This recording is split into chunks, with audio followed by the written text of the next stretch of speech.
sorting. The anhydride has that resonance within it that I would argue is going to weaken one of the carbonyls at the same time as it weakens it, as Irvin drew with the arrows. With the diester. Diester would be anhydride, but that's okay. As you weaken one, you're going to effectively strengthen the other one. So you're going to see some shifts around with that carbonyl. And if we go through and actually look at it, the shift is pretty significant. We're jumping up almost to 1800, but you're also seeing one that's even further up than 1800. Okay? And that's probably kind of a resonance effect. How do I move? There we go. Oh, that's not what I wanted you to do. Is that what? See, same kind of thing. And then this one, I would argue, is showing it very much more so. You're seeing two, I would argue, very clear carbonyl peaks. They're referencing symmetric versus asymmetric, which is part of that patterning and all of that, and I'm not super stressed about that. So you don't need to get into the nuances behind that, but you'd probably pick up both carbonyls slightly differently from each other. And since you're strengthening one to weaken the other, that's why you would expect larger frequencies. We could go through and look at a variety of the IRs. It didn't look like anybody got the acids chloride. So see what that one pulls up with. So we can see our acid chloride pushing it up to 1800. So it's significantly strengthening that carbonyl signal. Why do you think it would strengthen that carbonyl signal? I mean, if the chloride would act as a leaving group in this scenario. The chlorine is withdrawing electrons, kind of acting as that leaving group, with it's going to cause the oxygen even more so to donate kind of electrons in towards that carbonyl, strengthening that pi bond, which is going to cause it to shift to higher wave numbers.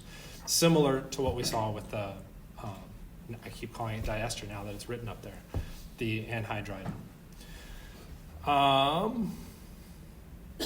What other ones did you guys, what's that? I didn't realize the CL on the And drawing would show up. technically you do have that carbon Cl, and you might be like, well, I didn't realize that. The reason you probably didn't realize that is we never talked about it. Why do we not talk about it? Because they were put in there. That's pretty deep in the fingerprint. Okay, so it is relevant, it's there.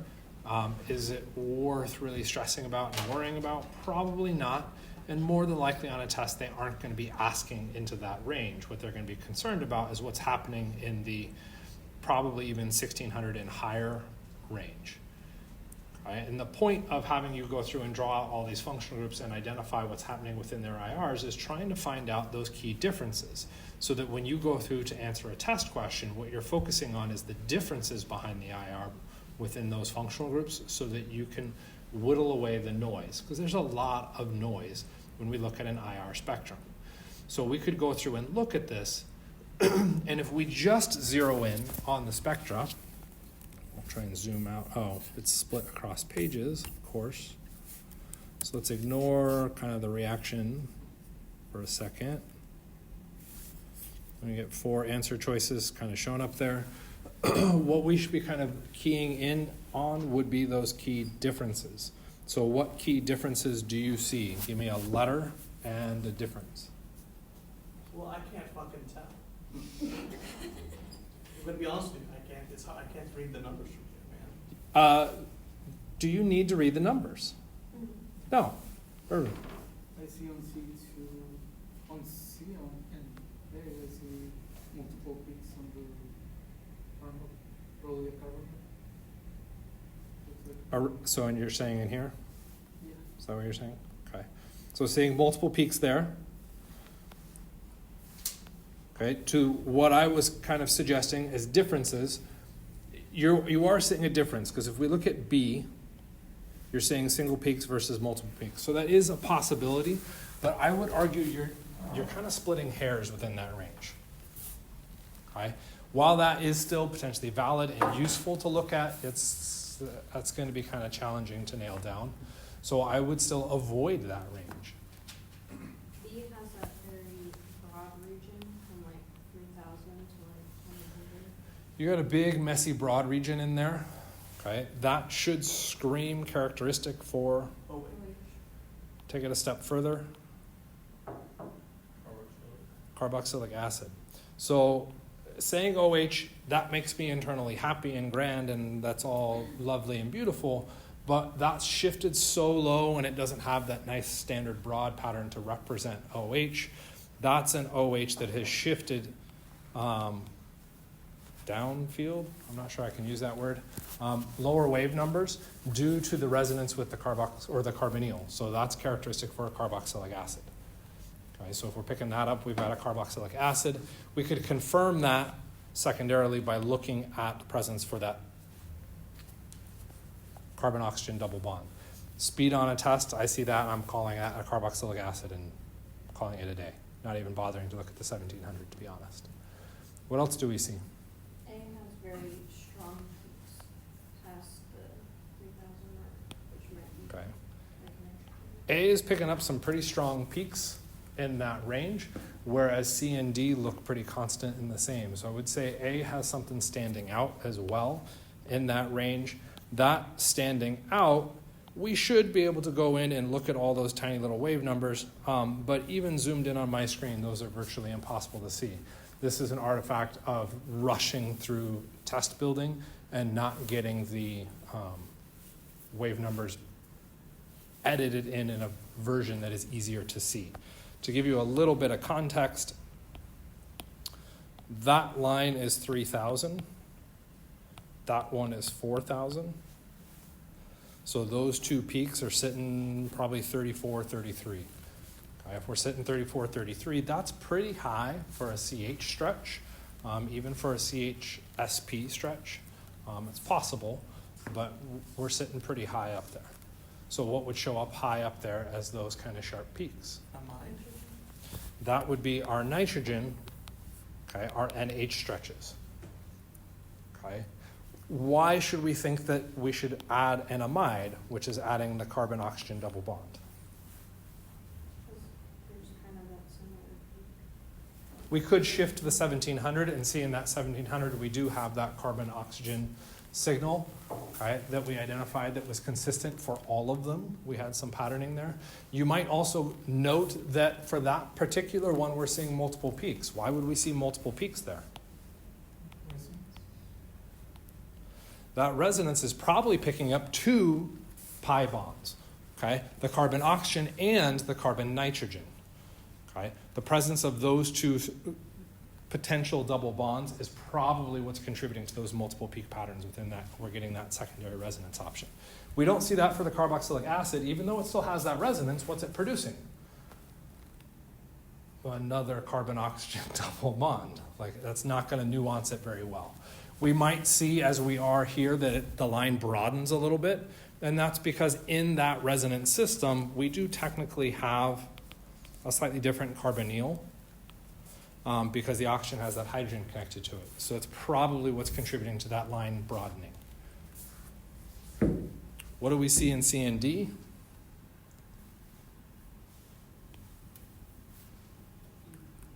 One has, There's a lot going on with the region. There's a lot going on in the fingerprint region. I was gonna say one has multiple peaks in the carbonyl region and one just has one strong peak. Okay, so we could double back on Irvin's suggestion of having multiple in that range. Okay, we could also go through, or where I was kind of pushing, is that we aren't seeing much difference in the CH stretches. Okay, so I'm glad that no one really referenced that because there isn't a whole lot of difference there. Okay, so that's not particularly helpful. So if we were going to go through and just kind of snowball shot in hell, because we don't have the question out, okay, which of these would be good potential answers? A. D. Okay, so why do you want to say A? Well, these are the questions as the OH group, and then C and D kind of lack. Why can I get rid of an OH group? Well, if you look at, So reference my question, okay? Snowball shot in hell, we don't have the question. All we've got are these answer choices. What could we possibly do with this? So what we're effectively saying is falling back on some level of IR knowledge and saying that the context of the question is so far and above our knowledge base that we can't evaluate that. The only thing we can look at is the IR spectra. Can we test our way out of this? No. I mean, we have to see the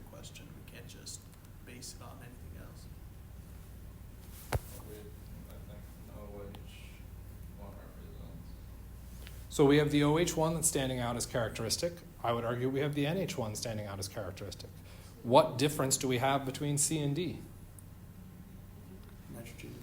Das digging into the fingerprint region. We're technically not responsible for the fingerprint region. Are we going to be able to nuance C and D? Probably not. So given a black box of nothing else to look at, C and D I would eliminate, and I'd be looking at a 50-50 between A and B, hoping for the best. Does that make sense? Okay. So recognize that your multiple choice questions are never just vacuum questions. Okay. You should theoretically be able to read a multiple choice question and answer the question without looking at answer choices. Okay? But at some point, you will fall into a system where you've answered all the questions you know, and now you've got to try and reason through the rest. Reason through the rest with the logic systems that you know to try to build successful answer choices. Does that make sense? Okay. If we clear that all away and bring back the answer, the question. The question says, what's the most likely product for this reaction? If we look at this reaction or those particular reagents, we can zoom in a little bit here. Okay. First off, would we expect a chemical reaction? Yeah. Deciding on whether we would expect a chemical reaction or not can be a little bit tricky. We got a couple fast yeahs. Why are you saying yeah? Well, I mean, the chloride could act as a leaving group, leaving a very large partial positive on that carbon in the carbonyl, and that nitrogen has lone pairs that can act as a nucleophile. Okay. What do you have, Abby? All I know is that the amine is lower on the acid derivative ladder. Okay. So what you pushed, Anthony, was good looking at the chemistry overall through. Okay. With a little bit of memorization, we could cheat a little bit and recognize that that functional group was an acid halide. The acid halide is the top of the ladder, which means where can it go? Everywhere underneath it. Okay. If we looked at that starting material and it wasn't the top of the ladder, now I think we'd have to fall back to Anthony's and think a little bit more about that chemistry to make sure a chemical reaction actually happens. Does that make sense? Okay. So within this system, both methods are valid. Okay. Officially, your nitrogen lone pairs come in, attack. We break the pi bond. We form the tetrahedral intermediate. The tetrahedral intermediate crashes back down, ejects our leaving group. Okay. And eventually, we would push to our nitrogen-containing structure. Okay. If, again, we didn't know the chemistry behind this and we look at our structures, we should be able to eliminate answer choice B, because answer choice B formed a carboxylic acid. We'd have another oxygen in there. We don't have another oxygen. We're either looking at sticking with the acid chloride or putting the nitrogen somehow in the structure. And if we're putting the nitrogen in the structure, that's going to give us A. If we decide that it wasn't going to do a chemical reaction, okay, again, information vacuum, we don't know, we'd be left with looking at C and D as a potential answer choice. Does that kind of make sense? Within this, we're looking for that amine. The big standout is the NH2, because we have that primary amine-ish, primary amide, more appropriate. We're looking at answer choice A. Make sense? Okay. Hopefully what I tried to address within that context or within that question is there's multiple ways that you can tackle a question that all of you seemed very uncomfortable with as far as the content goes. Okay? It is ultimately a memorization, but picking off those things that are relevant to memorize can help out. That's where I would recommend you go back to the tables that I tell you to memorize. And we're really looking at that greater than 1700 range even. Okay? Because even at 1700, that isn't really picking up much except for that carbonyl. So if you've got those functional groups, and in particular, recognize what functional groups we've been working with, you can hopefully change the memorization pattern that you've got to deal with. Kind of okay? Okay. Just a second. Anybody other than Ivan? Number 4 on the weak nucleophiles.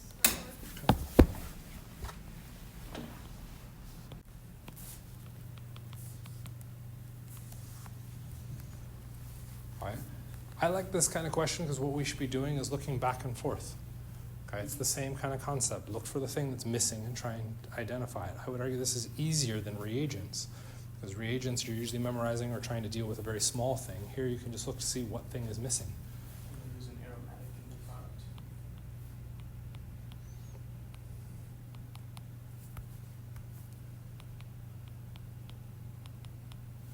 Right? See those as patterns. Okay, saying aromatic, I understand it, but no. No. Carbon ring. Yeah, this is just a cyclohexane. There's no pi bonds. No pi bonds Oh, means no that's the- aromatic. yeah. And I've attempted to be a bit misleading here. So is structure A then just the ring? No, Why not? that's unreactive. Why is that unreactive? It's just carbons and hydrogens. Why are carbons and hydrogens unreactive? Similar electronegativity. Similar electronegativities, which ultimately takes us all the way back to, or a step up from similar electronegativities to nonpolar covalent bonds. Our nonpolar covalent bonds typically don't react with things. We would have to do something Really like a granite? radical, thank you for remembering our nasty patterns, okay, to get that to react, which means we have to initiate some kind of chemistry within that, okay? I did not highlight that oxygen, okay, and that's going to become kind of an important oxygen within this system, okay? Is the way this works because we end up breaking that green bond or the purple bond. Okay? And that is a challenging question to get at, and you will see mechanism or potentially see mechanism questions along those lines. Okay? ACS can't ask mechanism questions, but what they can go through and do is they can radio label the oxygen. They can say this oxygen was oxygen 16, or I think it's got to be 18. Come on, pen. Oxygen 18. What does that mean? What is oxygen typically? Oh, shoot, this is 16. So if we put in oxygen 18, I've totally put the number on the wrong side. It's just oxygen with It's usually the upper left-hand corner. It's an oxygen with what? 2 extra neutrons. 2 extra neutrons. Okay. So the question would be, where did that oxygen come from? Was it in our starting ester, or was it coming from our purple structure? Coming from our purple structure. Right? And it's ultimately coming from our purple structure, so we would have to backtrack out and say that this was our oxygen 18. Okay? That comes from understanding the mechanism, which we could walk through here. How is our mechanism going to start?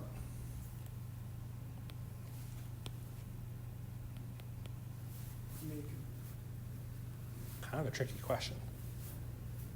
How does our mechanism start? Deprotonate the oxygen. Deprotonate the oxygen. To deprotonate the oxygen, what would you need to add? A base. Cool, so we could add a base. Base comes in and deprotonates. You just said, oh, right? Did I hear that right? Yeah. It's sulfuric acid as the solvent. It's in sulfuric acid, which means we're not adding a concentrated base to initiate this reaction. Sulfuric acid means, what do we do first? We protonate. What do we protonate?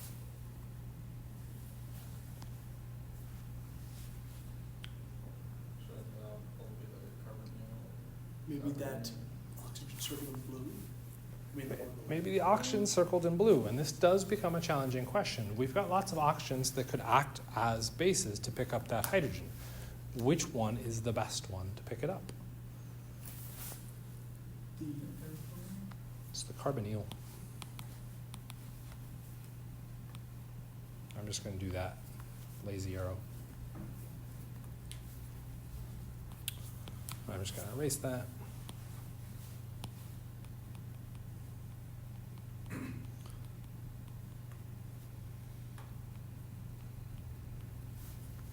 That makes that oxygen very, very positive. It doesn't want to be positive, so what happens? Neutrons move up into it. From the pi bond. They do move up from the pi bond. All you're describing at that point, though, is resonance, which is only a temporary band-aid, effectively, to stabilize it. Okay, the formal stabilization is going to come from our other oxygen coming through and attacking.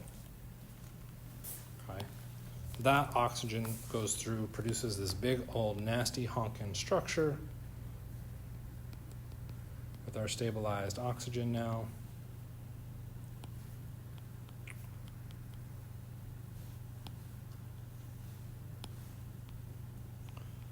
Now what would happen?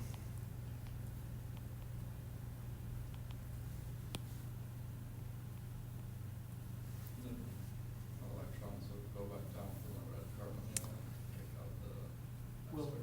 we currently have a positive oxygen, so we Yeah, so if our electrons from that top red oxygen came back down to reform the carbonyl, what it's going to kick out is the best leaving group. What's the best leaving group? the thing we just put in. The thing we just put in, that's a positive charge. We want to neutralize that positive charge. So if the carbonyl came back down to kick out, all it's going to do is reverse the reaction. So we don't want to reverse the reaction. What happens instead? The purple hydrogen. We need to deprotonate. So something basic in solution picks up that hydrogen. What charge should that base be? Negatively charged. If it's negatively charged, what kind of base is it? A strong base. Are we in a strongly basic environment? No. So should it be negatively charged? No.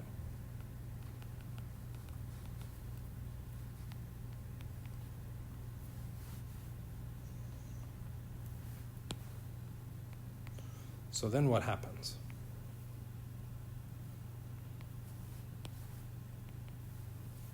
It's the alcohol they're going to deprotonate. If the alcohol gets deprotonated, what charge do we form? A negative oxygen. What kind of environment are we in? Acidic. Should we form that negative oxygen? Nope. So what should we do? We're going to end up protonating. Okay, we're going to protonate The red oxygen. okay, the red oxygen, Oh, sorry. which I need to make an orange oxygen just because I've run out of colors. Okay, that oxygen's going to get protonated by our H+. Why should we protonate it? It doesn't show up in the final structure. Doesn't show up in the final structure. I'm not quite sure I understand what that means.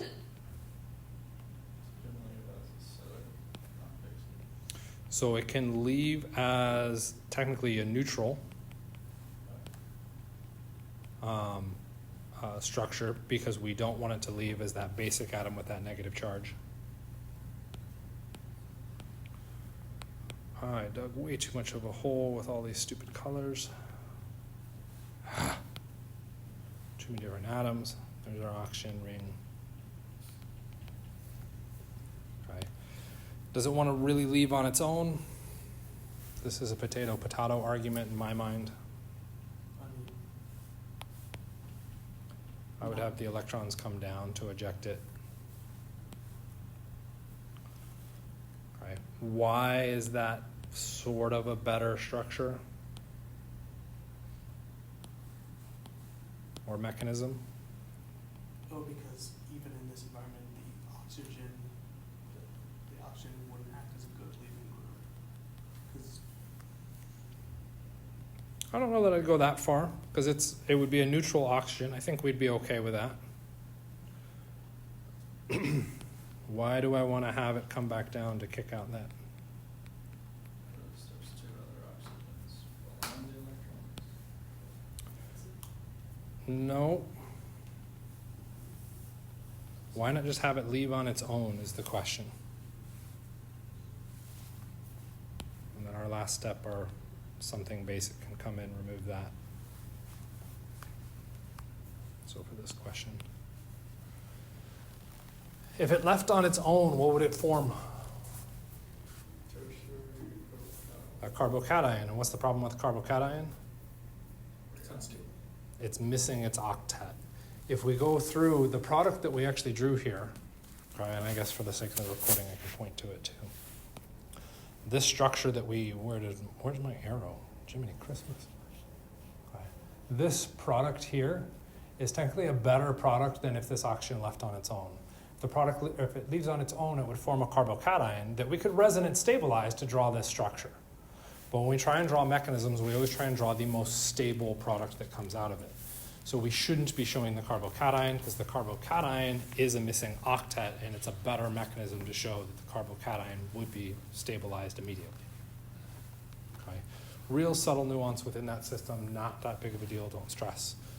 Okay, but this sets us up with recognizing the pattern on where everything came from. And if we backtrack all the way through with our 18, our oxygen 18 would be all the way back in that starting alcohol. Kind of makes sense? Does that answer your question? Yes. Questions about that one? Okay. What next? I mean, you can. I'm not quite sure what you would write on the boards. Kind of, So maybe because it's just like memorize it's because this is about what we've been learning with carbonyl groups and what we did earlier. So it has to do with carbonyl groups, and also, okay, where I would argue this becomes kind of an interesting one is going to come back to equilibrium. How do we calculate equilibrium?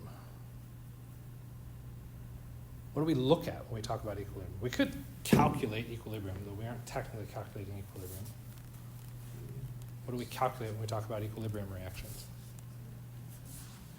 pKa would be the secondary step up beyond our initial calculation. Versus reactants. Our initial calculation is just K, our products over reactants. Right? So what we're looking at here is which of these will have the highest concentration of products. Okay, so it could have the largest K value. So we could switch back to now which of these has the largest K value. So we could start to spin things in where we're bringing in that 152 content. Okay, so which of these is going to increase the concentration of products? What do we need to be looking at? The stability of products. The stability of products relative to what? The reactants. Relative to the reactants? I mean, that would push the equilibrium towards the products that's having a higher concentration of it, right? Okay, so if we look at that one, where do we think the equilibrium would lie? Reactant. Why? So it's a ketone and a hydrate. Ketone versus the hydrate, okay.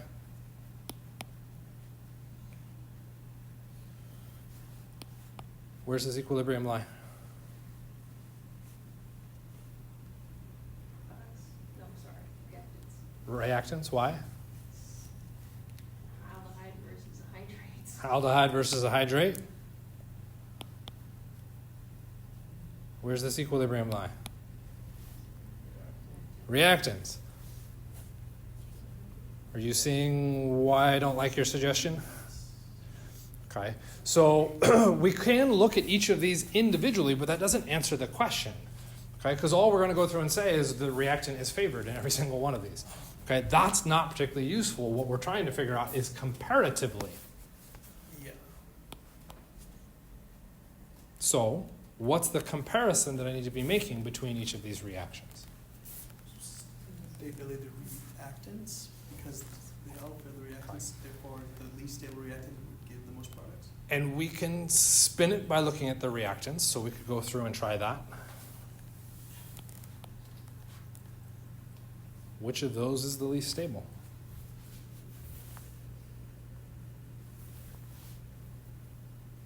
A, isn't that be the least stable? Okay, we got a fight here between A being most and least. Who wants to explain first? Well, I think it's more stable because of resonance between the two oxygens. Okay, so we've got a suggestion that A, the oxygen presumably is what you're, whoa, computer doing something weird. Still doing something weird, let's try that again. You're saying that oxygen has the ability to do resonance inwards. And because it has that resonance option, what is that doing to the electrophilic character of that carbonyl? Stabilizing it. Well, I see the error of my ways. What was the error of your ways? I was thinking that two oxygens mean a far greater partial positive charge in the carbon, then I realized oxygen. Okay. And so the gut reflex is that A is the most reactive because it has two oxygens withdrawing. And the argument you're using there is induction. Answer is never induction. It's not true, but if we've got the resonance option, we should look at that resonance option. That resonance is going to stabilize that. So if we're going to look at kind of the reactants as far as chemical reactivity, Okay, our ester is at the bottom, followed by which one's higher? Or which one's next higher? Maybe that's what I wanted. Oh, the aldehyde. Right. So we're saying the aldehyde is next higher, and then the ketone is the highest in energy? Based off your look, it makes me I thought it was all the higher. Why? Because if it has carbon, and it's because of the electrons. We're talking about a carbon versus the hydrogen, and what's the difference between our carbon and hydrogen? The amount of electrons. The carbon has more electrons. It's not actually doing resonance, but what we are talking about here is a substitution effect. Okay, so that ketone donates more electron density into that carbonyl, therefore stabilizing it more, which means the aldehyde is highest in energy, the ketone next, and then the ester, as far as these three reagents go. You've got a whole bunch of carboxylic acid derivatives, and you have the aldehydes and ketones up on the board. Part of doing that was to try and get you used to drawing out those structures, because what are you going to be tested on in this unit? Those structures. So the more comfortable you are kind of gut recalling what all the functional groups are, you could start to come up with this organizational system so that you know where they fall and you can come up with a ranking system. Arguably, drawing these functional groups on the very first page in the energy ranking system would be a very good place to start the exam, because then you'll always have that to reference back to throughout the exam about where you're falling within that ladder system. Does that make sense? Okay. So back to the question at hand, which of these can produce the highest concentration of products? You said to look at the reactants, and what in particular did you want to look at for the reactants? stability. Okay, which one? So what does that stability do to answering the question? The less stable the reactant, the more likely it's going to make the product. Cool, the less stable the reactant, the more likely the reaction happens, which means The aldehyde would be the best. aldehyde's the answer. Did we have to look at the reactants? I looked at stability of the products. We could have just as easily looked at the stability of the products and tried to run something similar. Okay, and we'd note with the ester, you've got three very electronegative groups all pulling on that. That's going to make that structure very unstable, making our product very unstable in A. If we go through and move to B and C, that gets a little bit trickier, but in B we're looking at a very unstable. We actually want to look at the reactants, don't we? Huh? Because we look at the ester, that product was incredibly unstable. What shifts us backwards? Oh no, I've got it. And the fun answer will be induction. Oh, you son of a bitch. A is unstable, which means concentration of our products is very low. We didn't want that. We wanted a high concentration of products. So A is going to be a horrible option. Now when we move to B and C, how do we differentiate those? We're looking at the carbon versus the hydrogen. The carbon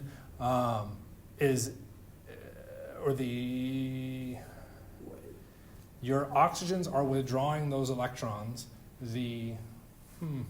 Actually, no. Then would the, I had it for a second and then it dropped out. well, if that were true, wouldn't the ketone be the better one according to the products? Because it would have more electrons to donate into that positive carbon. Because that carbon versus hydrogen, having more electrons donate in would stabilize that charge What did I better. miss?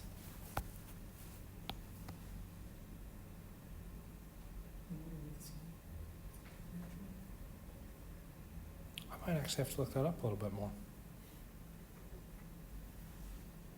I almost want to say we're going to get some kind of weird imbalance with induction with those two.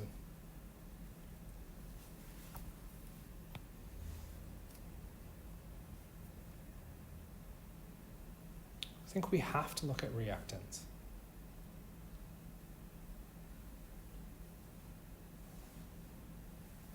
Energy diagram. What am I walking through in my head? Trying to walk through an energy diagram potentially.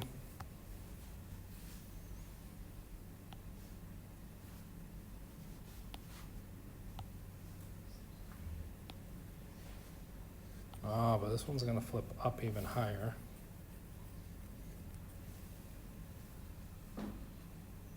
I think that's what's going to end up happening.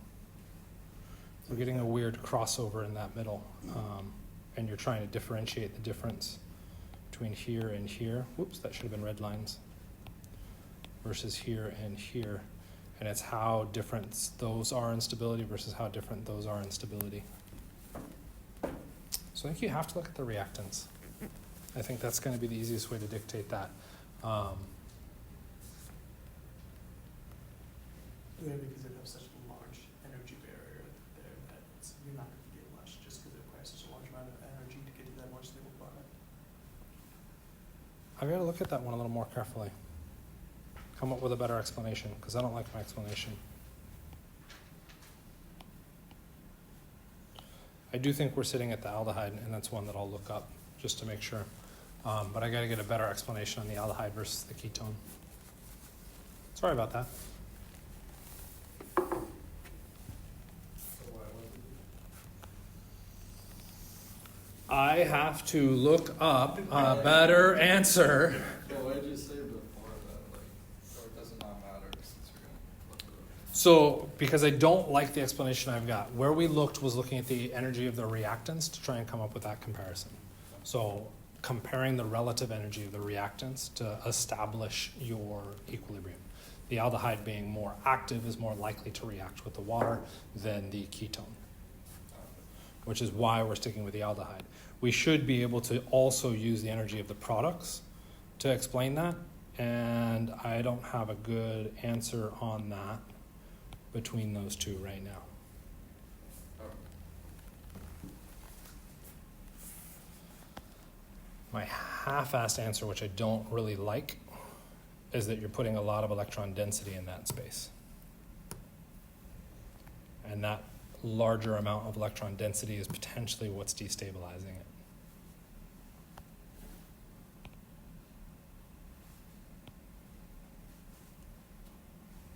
But I don't like that answer. So I'm going to go back and look it up a little bit more carefully and see what's going on with it. oh, Next question. This is a named reaction, or eventually becomes a named reaction. Anybody know what the named reaction is? Nobody know what it does. Yeah, we're eventually trying to push into the Gabriel synthesis. Yeah, but this one isn't actually that, but it's looking at that piece, and it's making us really think through what's going on with our functional groups. So, what do we got? Anhydride. So we're starting with an anhydride and And an aromatic this time. This time it would be. yes, there's an aromatic. Why do you? Do I care? No, why not? That's not where the chemistry is. That's not where the chemistry is. So our chemistry is sitting at our electrophilic sites within the anhydride and what? The ammonia. The ammonia. Okay, so what happens? well, which, ammonia would react to the carbonyl. Reacts with the carbonyl, breaks it open, we reform the pi bond, and we kick out our leaving group. What do we get? So we're being real lazy within our mechanism. Carbonyl, amide, amine, amine. Is it amine? No, wait, it's not an amide because that's NH2. Or is that I'll just answer the- that question in a second. Wouldn't the oxygen take like a hydrogen from the positive nitrogen? If we go through and look at what this actually produces, we've got that nitrogen forming its bond with our carbonyl. We have that lone pair on that oxygen. That nitrogen, we did nothing with its hydrogens, which means those hydrogens are still present, and that nitrogen would be positively charged, right? Okay. And if that's positively charged, what happens? We could potentially donate one of those hydrogens, which is going to get a little bit dodgy, but we'll deal with it in a second. But wouldn't ammonia react again? Come up with that in just a second.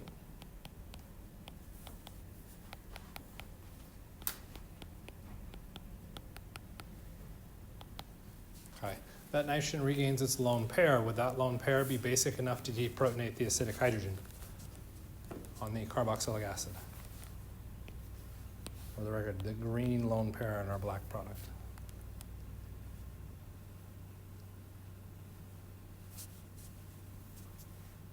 No. Resonance stabilization of that lone pair, making it not particularly basic. Right? So we would end with the amide and the carboxylic acid, except what did you say? That the ammonia could react with the carbonyl more. What ammonia? There's two equivalents. There's two equivalents. Can it go through and react again? Yes. Yes, it can go through and react. What does the ammonia go through and do? Well, it attacks the bottom, the carboxylic one. It does attack the carboxylic one. How? But actually, I think it might deprotonate it. Yeah, it wouldn't deprot. It's already positive, ain't it? Oh, wait. No, that's if it made a thing with something else, but yeah, you're right. That NH3 is indeed basic, and we'd have to be real careful with it. More than likely what would end up happening is all you would do is get the deprotonation. You'd get the carboxylate. The carboxylate's not going to be functional within this. You go through the acid workup, you're going to protonate again, you put the hydrogen right back on. So what are you going to end with? Carboxylic acid amine or Okay, so deciding what that functional group is. An amine is just a sigma bond nitrogens. This isn't just sigma bond nitrogens, it's sigma bond nitrogen next to carbonyl. That carbonyl presence makes that an amide. So we'd be looking at the amide and the carboxylic acid.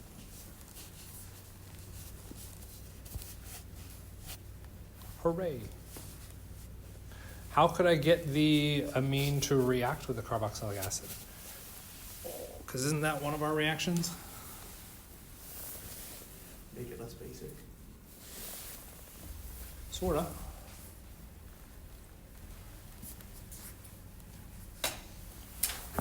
How do we get it to react? Probably more equivalence, and if we check, can I delete that all? Yeah.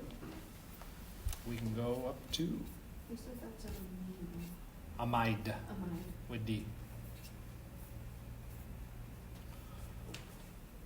Is it not here? I thought it was here. Where'd it go? Oh, did I not scroll far enough? Didn't we talk through this?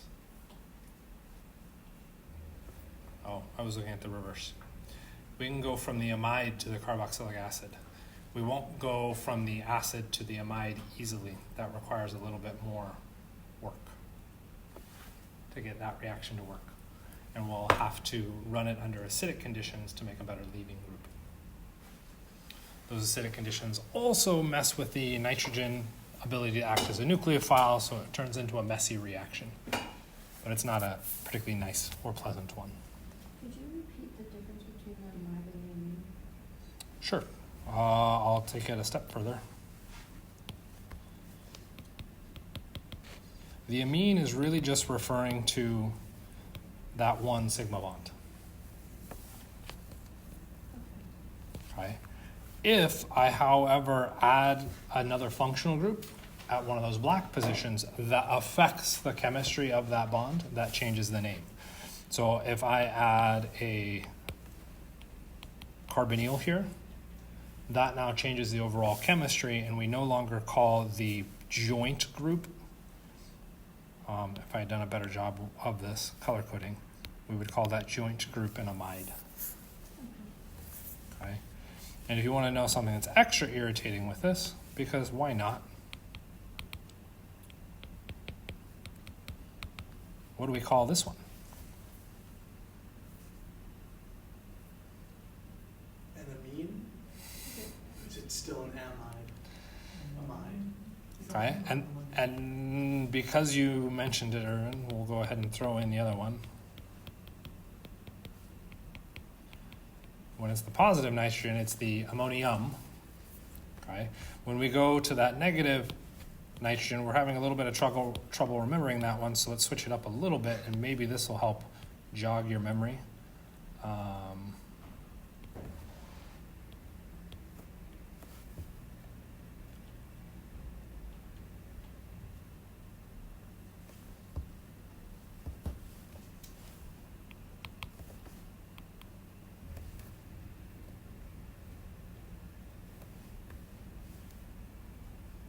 No? No jogging? This would be lithium, di, isopropyl, LDA, and what was that A?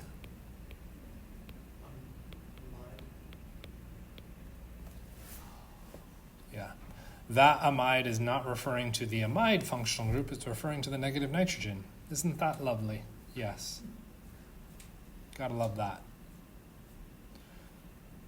Okay, so a negative nitrogen can be called an amide. The amide functional group is the carbonyl next to that nitrogen.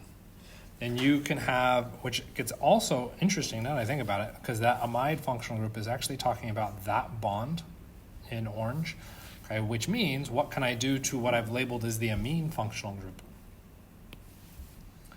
I can turn that into carbons, and that doesn't alter the name of the amide. It stays an amide. So I've lost the amine NH altogether. But even then, actually, now that I talk about it, it's not. What kind of an amine is this?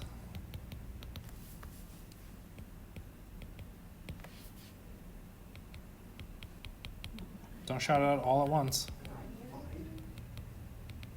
It's a primary amine. What's the next one? Yeah, secondary amine. What's the next one? The tertiary amine. Do we need the hydrogen for it to be an amine? Nope. We just need that nitrogen with sigma bonds all the way around. What's that? I hate nitrogen. Nitrogen gets a bit tricky. It definitely does a lot of goofy chemistry, which we take advantage of in multiple cases. But yeah, the nomenclature behind it gets real sloppy real fast.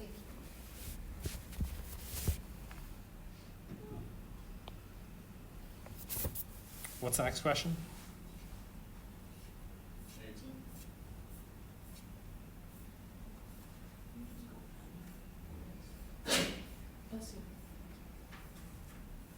I'll shower better.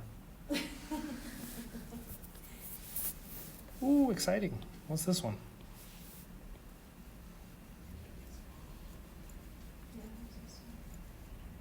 This is the one I was talking about, and I just got the last one backwards, I believe.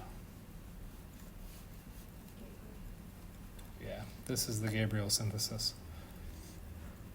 So, what happens? What do you see as a reagent?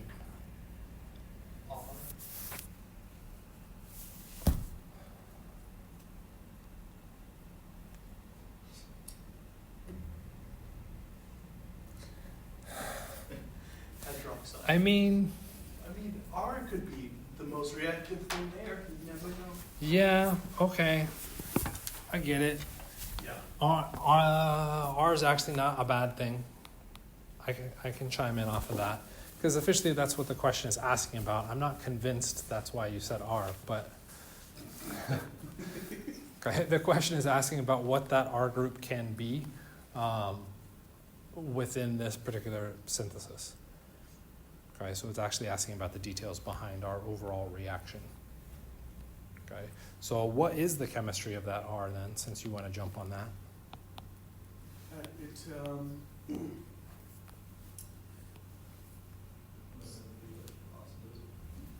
Would be partially positive because connected to nitrogen. it's connected to what? Nitrogen.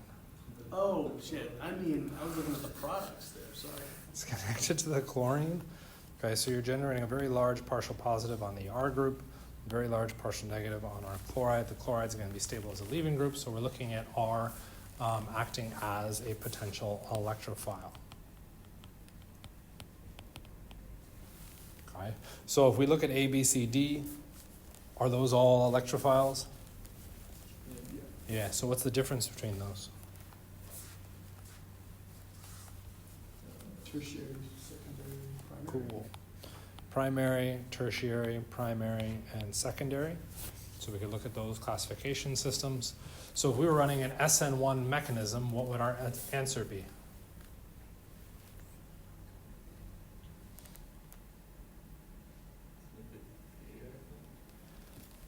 Okay, so the question was, which of the following is the least successful? And if we're running an SN1, which one is going to be least successful under SN1?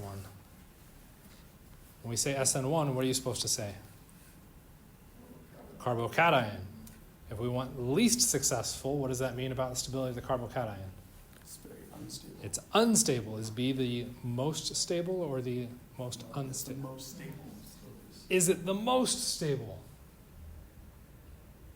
It's stable, not the most stable. A is the most stable. The tertiary is very, very stable. So if we're running SN1 reactions, A and B would both be very, very, very stable. A is probably the best answer for an SN1. The question itself said least, so the least likely would be C. Okay. I modified the question though. Okay, I said SN1. What if it was SN2? Backside attack, what's going to be the least? B. Okay. So just based off of that knowledge, we're probably oscillating back and forth between B and C. Okay, if we had to take a guess. It does kind of depend on what reaction we're running. We just kind of assumed substitution, but we could go back and take a look at our reaction and what kind of reaction do we do.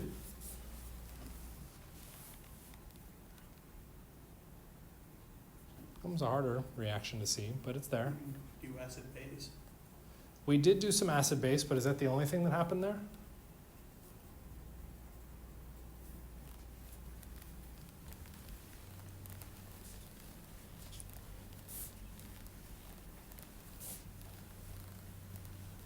This one's pretty messy, probably because of the nitrogen, but I would argue this is straight substitution.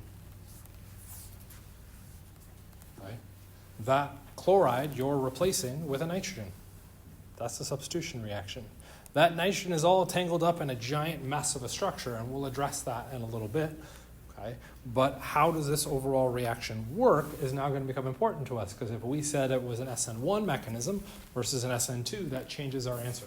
So we have to be able to decide what mechanism is most likely. So what information do you see that might tip you off faster than drawing everything out? Strong base. You see strong bases. Do I want bases for a substitution reaction? I want nucleophiles. Okay.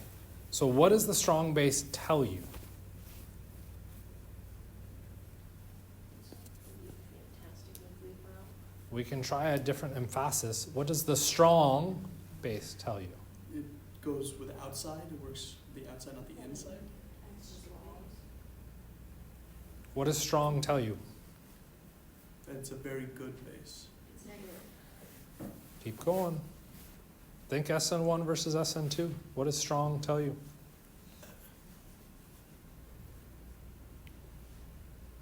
Backside attack. I don't know. It does tell you backside attack, yeah. Shit. Yeah, that was just a shot in the dark, man. I'm gonna be honest with you. Strong pushes backside attack, simultaneous reactions. You're trying to neutralize that charge as fast as possible. So if you're looking at a strongly basic environment, what are you more than likely making? A strong nucleophile. And if you got a strong nucleophile, what are you going to want? The least sterically hindered site possible. So what would be the worst option? B, being exceptionally sterically hindered. Okay. How does the reaction end up working? The KOH is an acid-base reaction, and it deprotonates the nitrogen, leaving the nitrogen with an extra pair of electrons, thereby being negatively charged. As a negative, it is now a strong nucleophile where it can do a backside attack on our R group. That ejects the chloride, and what we now have is this giant honkin' structure with a simple single substitution on it. And we might say, why did I go through all that trouble? Well, what's the next step?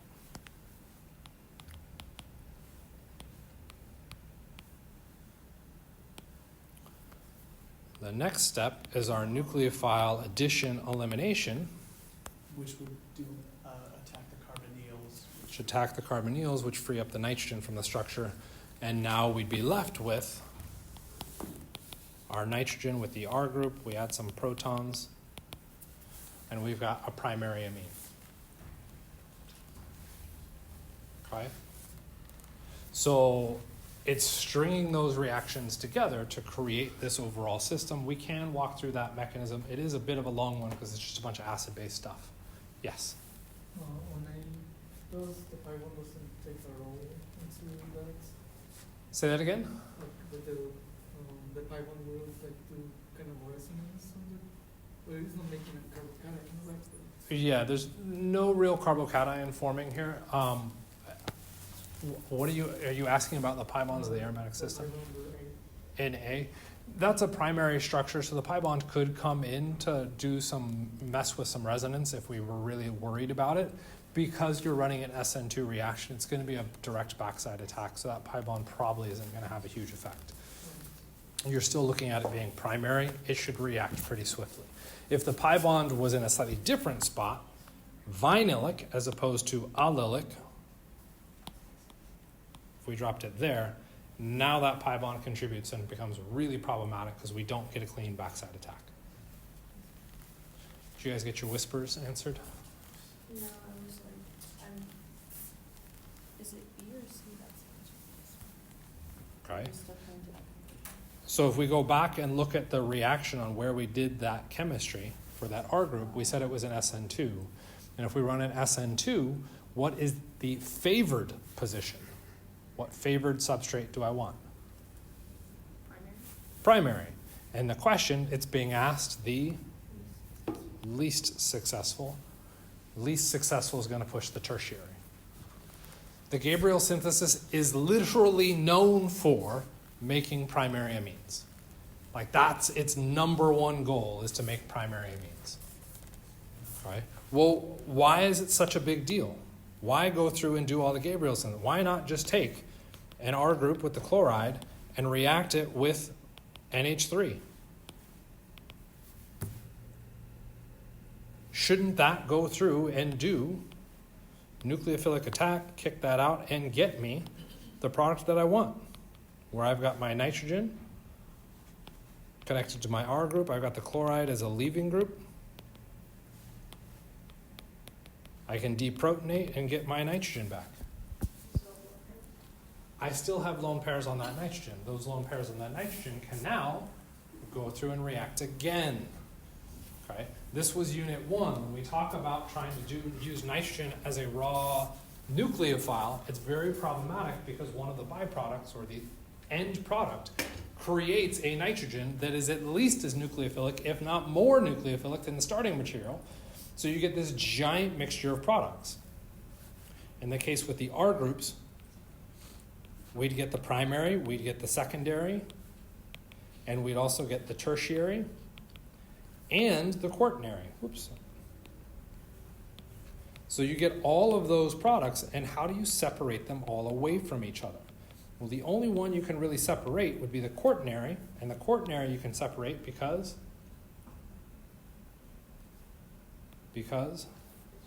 it's charged. It has different intermolecular forces, but the primary, secondary, and tertiary all have almost identical intermolecular forces, so they're not easy to separate. Right? Even if you set this up as a 1-to-1 reaction, your yield of the primary amine comes in about 57%, and that other roughly 40% has almost identical intermolecular forces as your primary target, which makes it very difficult to separate products away from each other. Why is that not an issue in the Gabriel synthesis?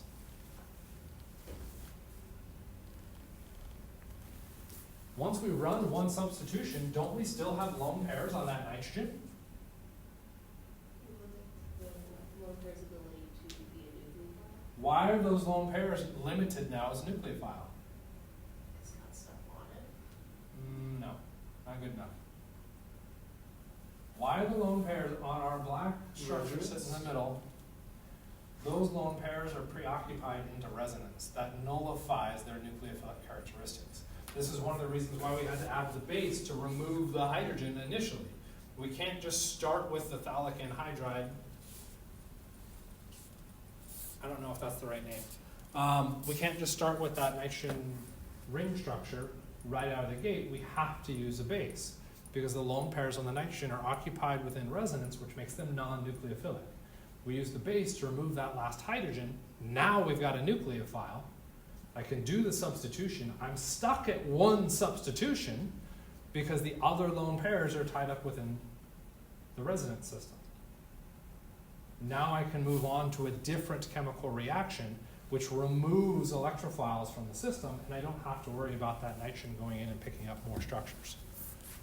Right? So that's a pretty phenomenal thing. What's the yield for the Gabriel synthesis? It's about a 57%. You're like, well, wasn't that the same for the primary, just our standard reaction? Yeah, it was. Except, what are the byproducts of the Gabriel synthesis? Very easy to separate. I can take advantage of acid-base chemistry to remove those byproducts really, really quickly and efficiently, so that I really only have to worry about the isolation of that primary amine. So while my yield may still be pretty gross, right, the purification systems that I can run thereafter, much, much better. And that's what sets the Gabriel synthesis apart from just running standard, or trying to run a standard substitution reaction. Kind of makes sense?